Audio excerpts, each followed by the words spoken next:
Nous sommes aujourd'hui le mardi 9 novembre 2021 et voici les titres.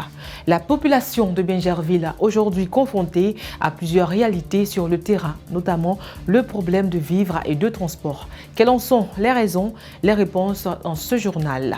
Que dire du festival pour la promotion du consommé local en Côte d'Ivoire? Les précisions dans un instant. Et pour terminer, nous irons à la découverte de l'Observatoire de la qualité des services financiers de la Côte d'Ivoire, l'OQSFCI. Voilà pour le sommaire. Bonsoir à tous, heureuse de vous retrouver dans ce journal. UFC Africa TV, vous le savez, est la chaîne qui s'occupe du quotidien des consommateurs. Parlons justement du vécu des populations. Celle de Bingerville n'est pas à son aise, surtout quand il s'agit de se nourrir et de se déplacer.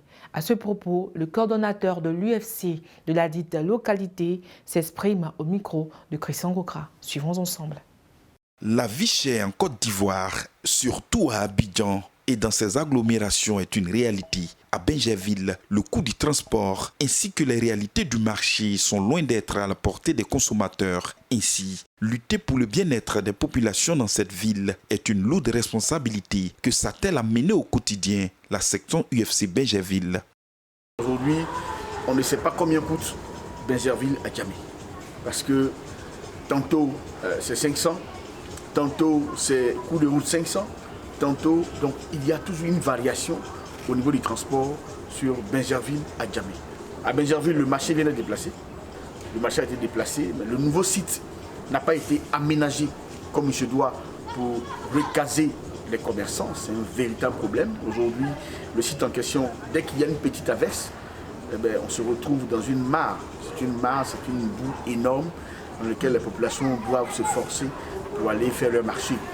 Je vous assure qu'il y a des populations, ceux qui ont les moyens, qui quittent Bingerville faire le marché à Bobo et même à Yopougon. Parce qu'ils se disent que ce n'est pas la peine de faire le marché à Bingerville. Pour le coordonnateur de la section UFC Bingerville, la réalité sur le terrain n'a rien d'une campagne virtuelle. Lutter contre la vie chère nécessite plus d'attention de l'État, mais aussi une réelle implication des consommateurs. Aux consommateurs eux-mêmes, ce que je voulais dire, c'est que c'est vrai, il faut qu'ils comprennent qu'il y a eu ce passé qui existe, mais il y a des associations qui sont sérieuses et qui travaillent effectivement pour le bien-être des consommateurs. Et je voulais citer ici l'Union fédérale des consommateurs qui fait partie de ces associations qui œuvrent pour le bien-être des consommateurs. Et donc il faille qu'ils adhèrent, il faut qu'on puisse associer la société civile aux décisions pour qu'on tienne compte des réalités des consommateurs sur le terrain. La section UFC Bingerville lutte pour le bien-être des consommateurs de la localité depuis plusieurs années. Elle entend multiplier ses actions afin d'être plus proche des consommateurs pour être plus efficace contre la vie chère. Promouvoir le consommé local à travers un festival qui met en exergue la gastronomie et les boissons du terroir, voilà ce qui a meublé ces 3 jours de fête à la place Inch'Allah de Koumassi. Sylvette Allah y était, son compte rendu. Le consommé local promu et encouragé par le gouvernement ivoirien, les organisateurs du festival Mon Beau Terroir l'ont bien compris. Nous nous trouvons précisément au festival Mon Beau Terroir. Voilà un festival qui envisage mettre en exergue la culture ivoirienne à travers la découverte des différents mets et aussi des différentes régions de la Côte d'Ivoire. Nous avons pensé à ce festival parce que nous avons senti quelque part ce manque-là. Nous sommes toujours en train de valoriser d'autres pays, d'autres cultures. Alors, raison pour laquelle nous avons pensé à ce festival. Un festival dit bienvenu par certains de ses acteurs. Je pense que ce festival-là est le bienvenu pour promouvoir la gastronomie africaine en général et ivoirienne en particulier. Ici, à la place Inch'Allah de Koumassi, où le festival se déroule, quelques clients sont venus déguster les mets et les boissons proposés. De la Côte d'Ivoire au Sénégal et ailleurs, tous les mets y passent. Hier, nous avons fait le plat de la Côte d'Ivoire, mais aujourd'hui, nous sommes allés au Sénégal directement. Voilà, précisément du Tchepo Cap-Verdienne. À côté de la gastronomie, certaines boissons locales ont crevé les yeux. Ici, nous proposons des boissons faites à base de produits naturels et surtout africains. C'est-à-dire on a le bondji, l'orange, le cocktail aimant, le gingembre, le citron, l'ananas, des mandarines, les mangues, chapalo, ce que les gens aiment bien ici, puis aussi le petit cola qui est un antibiotique d'ailleurs au passage. Mais au dire de certains participants, la première édition a eu du plomb dans l'aile à cause d'un événement plus ancien et plus adulé. Pour une première édition, je dirais qu'on n'a pas été au bout de notre satisfaction. Parce que présentement, il y a la Bissa qui s'est déroulée sur une semaine. Et nous, on a commencé que le vendredi, samedi. Et aujourd'hui, c'est dimanche, c'est le 3e jour.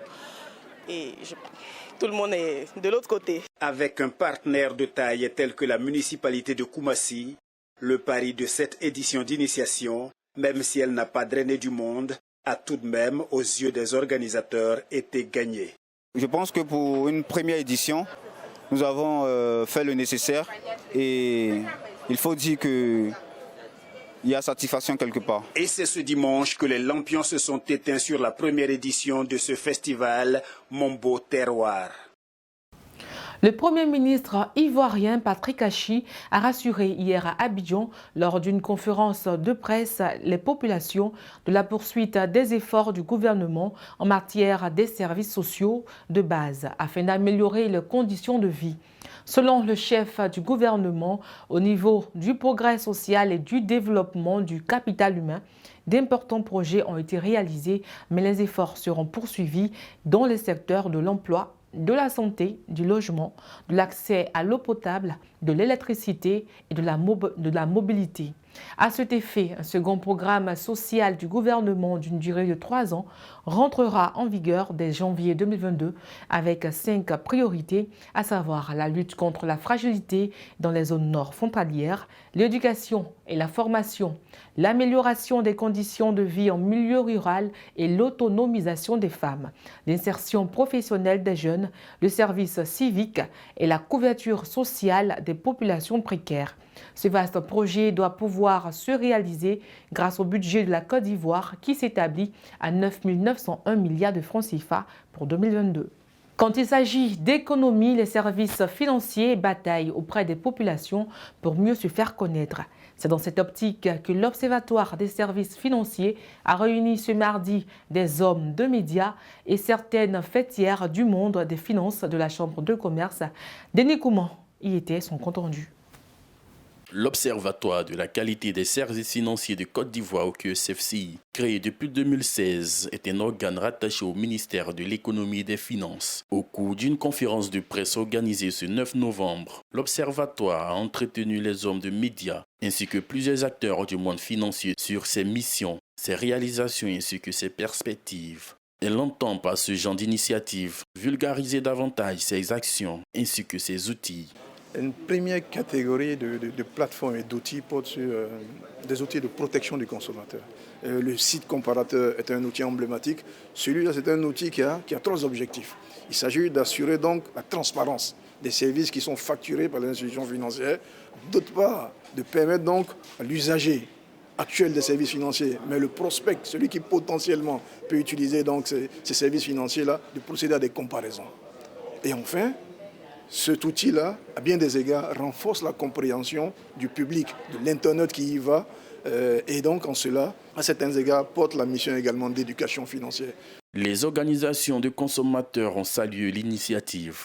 Quand on vient et on écoute, quand nous allons, nous devons aussi distiller l'information. C'est ce qui fera que tous les consommateurs aujourd'hui pourront certainement prendre au sérieux cette histoire de l'OQSFO parce qu'elle est là vraiment pour aider, pour permettre aux consommateurs vraiment d'être éclairés. Se voulant une aide à la bonne gouvernance et le plus proche possible des consommateurs, l'OQSFCI organise régulièrement des ateliers de formation et d'information. L'Observatoire a pour mission l'amélioration de la qualité des produits et services financiers de détail, la protection des consommateurs des dits produits et services et la diffusion de la culture financière afin de faciliter l'inclusion financière en Côte d'Ivoire. Économie toujours, le président de l'Union des grandes entreprises industrielles du Côte d'Ivoire, Jean-Louis Médudier, et la présidente de l'Union des fabricants pour la protection internationale de la propriété intellectuelle UNIFAB, Delphine Safari, ont procédé lundi dernier à la signature d'une convention en présence du ministre du Commerce et de l'Industrie, Souleymane Diarra-Souba, au siège de la Confédération générale des entreprises de Côte d'Ivoire, à la suite d'une table ronde portant sur le thème « La propriété intellectuelle au service de votre entreprise, comment acquérir et défendre vos droits ». L'objectif était d'œuvrer pour plus d'efficacité dans la lutte contre la contrefaçon et permettre à l'UGC d'offrir de nouveaux services à valeur ajoutée aux entreprises ivoiriennes, de bénéficier de l'expertise et du réseau d'une association reconnue mondialement dans la lutte contre la contrefaçon et la protection de la propriété intellectuelle. C'est l'heure à présent de faire le point de la situation du Covid-19 en Côte d'Ivoire. À ce jour, nous enregistrons 5 nouveaux cas confirmés, 16 guéris et 0 décès, ce qui totalise 61 426 cas confirmés, 60 187 guéris et 699 décès. Ouvrons la page internationale pour parler du procès du père de la révolution burkinabé, Thomas Sankara. En effet, le général Gilbert Diendéré a plaidé non coupable ce mardi 9 novembre devant le tribunal militaire de Ouagadougou au Burkina Faso, où il est jugé avec 13 autres personnes, dont l'ancien président Blaise Compaoré. Pour l'ensemble de ces 4 chefs d'accusation, je plaide non coupable, a-t-il déclaré à la barre debout en treillis militaire, avant de raconter sa journée du 15 octobre 1987, date du coup d'État au cours duquel Thomas Sankara et 12 de ses compagnons ont été tués.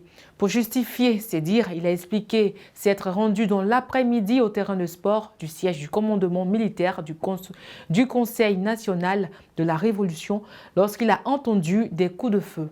Pour rappel, le général Diendéré est déjà en détention et purge une peine de 20 ans de prison pour une tentative de coup d'État en 2015. Une note triste à présent, au moins 26 élèves du primaire de la Martinelle sont morts calcinés dans un incendie de leur école en Payotte. Ce lundi 8 novembre 2021 à Maradi, dans le sud du Niger. Un triste bilan provisoire du gouverneur de la région, Chaïbou Aboubakar, qui fait état également de 13 blessés et de 4 autres se trouvant dans un état grave dans la soirée. Selon le service des sapeurs-pompiers, 3 autres classes en Payotte d'une autre école au quartier Gao sont parties en fumée, mais aucune perte de vie humaine n'a été enregistrée. Pour l'instant, l'origine de ces incendies reste inconnue et seule l'enquête de la police nous situera, a affirmé le gouverneur, notons que la région du Maradi, proche de la frontière du Nigeria, comptabilisait 38 décès, soit une vingtaine d'enfants à Niamey, décédés dans les mêmes conditions il y a environ un an, et 18 opailleurs clandestins partis dans l'effondrement d'une mine le dimanche dernier. Face à ces statistiques, le débat sur les classes en Payotte reste ouvert quand on sait qu'environ 36 000 classes en Payotte existent au Niger. C'est ici que se referme cette édition d'information que j'ai pris plaisir à vous présenter. Rendez-vous donc pris pour demain. Bonsoir.